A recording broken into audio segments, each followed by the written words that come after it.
얻고 싶은 게 있으면 먼저 내주어야 합니다. 처음부터 불평을 늘어놓기 전에 먼저 최대한 호혜적인 분위기를 조성해야 합니다. 잘못을 저지른 쪽은 되게 본능적으로 비난을 받을까봐 두려운 정서를 가지게 됩니다. 만일 이야기를 시작하자마자 곧장 본론으로 들어간다면 그는 아마 자신도 모르게 위화감을 느낄 것입니다. 이 겉으로는 받아들일 것처럼 보일지는 몰라도 비판의 진정 목적을 달성해 보기는 어렵습니다. 그러므로 먼저 그가 마음을 편하게 가질 수 있도록 해준 다음 하고 싶었던 말들을 털어놓자는 것입니다.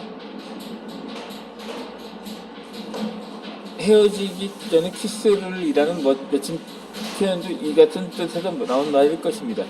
얻고자 하는 바가 있으면 먼저 주도록 해보자는 거죠. 그래야 비로소 보다 나은 효과를 거둘 수가 있을 것입니다. 이 죄는 미워하되 사람은 미워하지 말라는 말이 있습니다. 비판을 하게 될 경우에는 반드시 잘못 자sem을 가지고 나무라야지 비판의 대상이 사람이 되어서는 안 됩니다. 사람은 누구나 실수를 할 수가 있습니다. 잘못을 저질렀다고 해서 그것이 그 사람의 됨됨이를 대표하지는 않습니다. 잘못은 하나의 행위일 뿐이지 그 사람의 전부가 될 수가 없습니다. 그러므로 죄는 미워하되 사람은 미워하지 말라는 격언을 반드시 기억해야 할 것입니다. 요즘 그러다 보니까 요즘 대선 후보들이 항상 자격 논란이 되고 있는데, 근데 당사자가 아니라 자신의 측근이라든가 가족들에 대한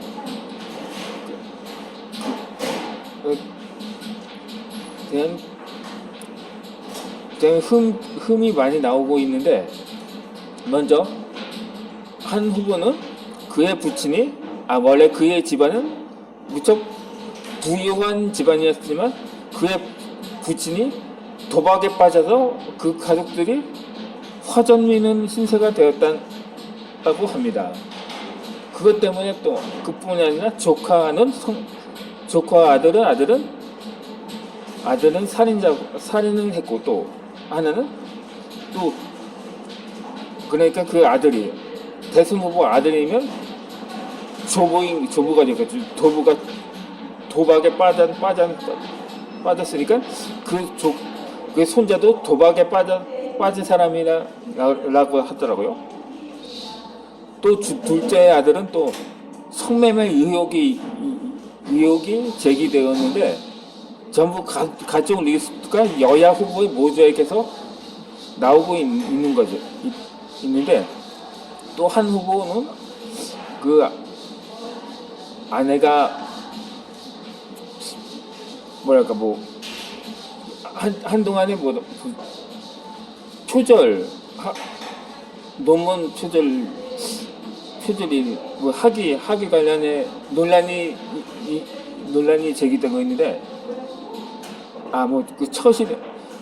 후보 당사자도 처신에 또 문제가 제기된 바가 있었거든요. 근데 그나마 만약에 훌륭한데, 그 당사자는 훌륭한데 그 가족들 중에서 문제가 있다면 그 사람조차도, 예전에 그 사람조차에게도 화살이 날아오는 경우가 있거든요. 예전에, 그러니까 16대 대선 전에, 그러니까 2002년도 경선 때였는데, 당시 여당 후보, 경선 후보였던 사람이 그 대선 후보, 나중에 대통령이 된 사람의 가족사를 거론한 적이 있었습니다. 근데 그것도 그 사람의 장인을 행각을 문제를 삼았는데, 그것 때문에 그로 인해서 그러니까 영부인이 된 사람의 부친을 공격한 바 있었습니다. 그러니까 그렇다고 그 후보가, 그 대통령이 된 후보가 그렇다고 사랑하는 아내를 버려야 되겠냐는 말이 다시 오히려 반전이 된 사례가 있었던 거죠. 이렇게 되면 물론 그것도 뭐 죄는 되겠죠. 흔히 우리 민족을 가지고 이런 말이 난돈 적이 있었습니다. 우리 민족이 먼저 계속 순환의 연속이다 보니까는 약소국에서 태어난 죄, 뭐 개한 망국에서 태어난 죄, 이렇게 인터넷에서 이런 댓글이 오르내린 적이 있었습니다. 그것 때문에 죄, 그 사람 태어난 자체가 자체를 죄라고 말한 거는, 그것은 해서는 안 된 말이었거든요. 뭐 나라를 선택해서 태어난 것도 아니고 시대 조건, 그러니까 그 배경 그 가정을 뭐 선택해서 태어난 것도 아니지 않습니까? 마찬가지인 겁니다. 그러니까 그 자체가 죄라고 할 수는 없다는 거죠. 심지어 뭐 전생의 죄까지도 거론을 한다는데, 물론 무신론자들은 그런 것도 믿지는 않지만요. 그렇기 때문에 나라 전체 탓을 하거나 그 관계를 맺은 사람의 탓을 한다거나, 그 사람이 뭐 나를 속였다자, 그렇기 때문에 사기라는 말이 있잖아요. 동업자가 배신을 때렸거나 오히려 보종을 소개해놓고는 완전히 나물랄라 해서 완전히 그것 때문에 파산한 사례도 많다고 합니다. 그렇기 때문에 그 사람의 그것도 죄라고, 그 사람 자체를 또 미워하고 혐오를 넘어서 원망을 넘어서 그렇게 증오의 대상으로 판단을 하기도 하죠. 아무쪼록 다른 사람을 비판할 때 당신은 그의 잘못을 들출 것입니다.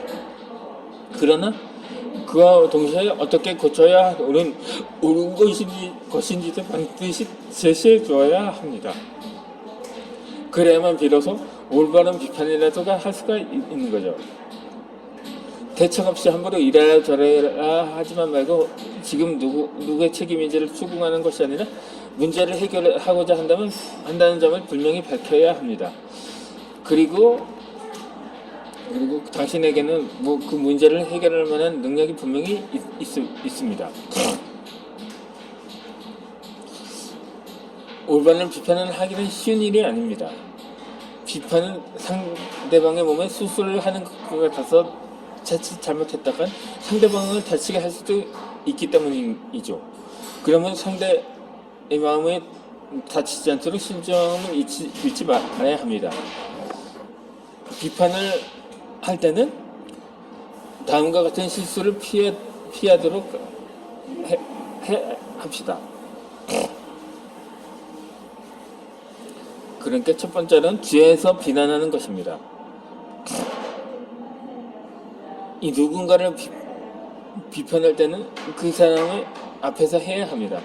당사자가 당신의 의견과 태세를 분명히 알아야 서로 의견을 교환할 수가 있다는 거죠. 등지에서 왈가왈부 할 경우 자신이 하는 말이 다른 사람의 입을 통해 전해지는 과정에서 왜곡되어서 불필요한 오해를 더 크게 만드는 경우도 적지 않다는 것입니다.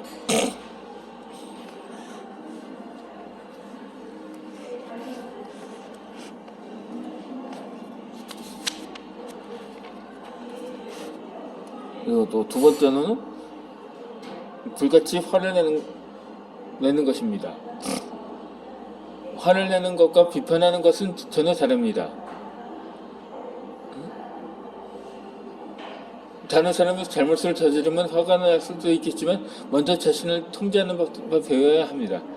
화를 내봤다 어떤 비평의 목적도 이루지 않다가 비록 이치를 따졌을 때 당신이 화낼 수 있는 구실이 있다고 할지라도 인격적으로는 서로 평등하기 때문에 남에게 화를 낼 권리는 없는 것입니다.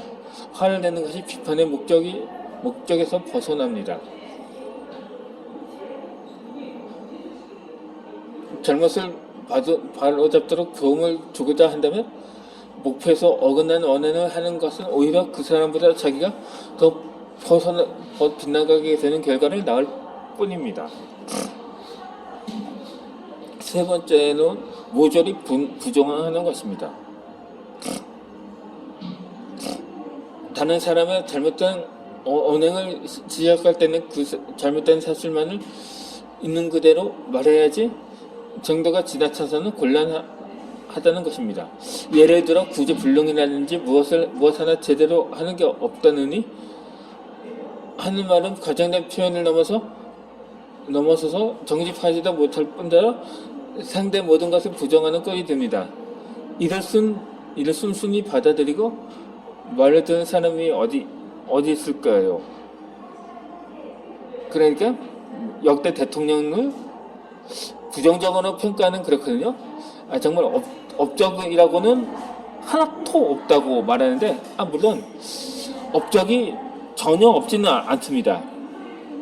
그 아무리 역대 최악이라도 하다못해 연산군조차도 업적은 있었다고 합니다. 물론 중간절어서 그러니까는 자기의 생무가 사망한 원인이 알려지면서 성격이 난폭해진 것 뿐입니다. 아무런 태생부터 성격이 고약했다고 말하는 경우도 있습니다만, 나름대로